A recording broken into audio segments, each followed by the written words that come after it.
पहिल्या पायरीचं वर्णन करत असताना देवानं सांगितलं, जोपर्यंत देहाचं निरसनत्व होत नाही, प्रथम देहाचं निरसत्व सांडून आनंदनामात व्हावी लीन, अखंड करावे नामस्मरण प्रथम पायरी जा. नेहमी चिंतन सांगतो या विषयात. त्यांनी असं सांगितलेलं आहे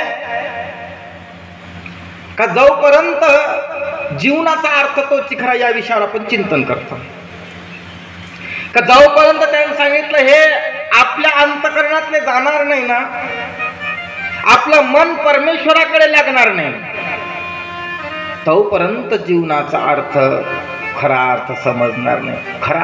खरा परमार्थ त्याच दिवशी लक्षात येईल ज्या दिवशी आपल्याला आवड त्या परमेश्वराची झाली. त्यावेळेस जोपर्यंत त्या परमेश्वराची आवड आपल्या अंतःकरणामध्ये, आपल्या हृदयामध्ये, आपल्या चित्तामध्ये त्या परमेश्वराची आवड निर्माण होणार नाही ना, तोपर्यंत जीवनाचा अर्थ नाही समजणार, उमजणार नाही, समजणार नाही, नाही का.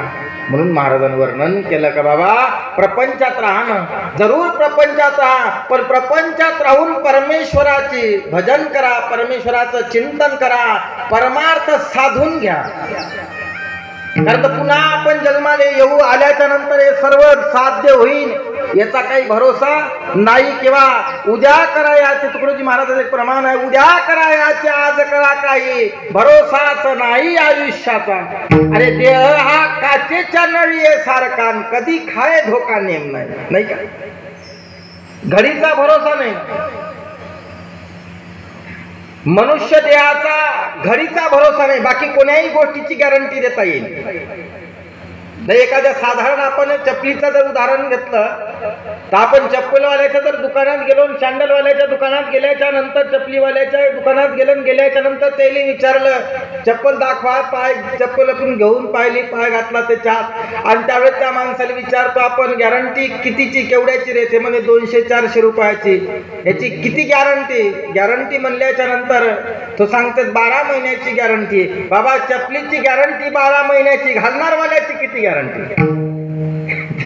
जे चप्पल घालणार आहे त्याची किती गॅरंटी द्यायची? तो 12 महिने घालून जे चप्पल, याची काही गॅरंटी नाही. बाहेरून निघला, धडकलं गेलं, हे राहिली चप्पल जागेवर, नाही का.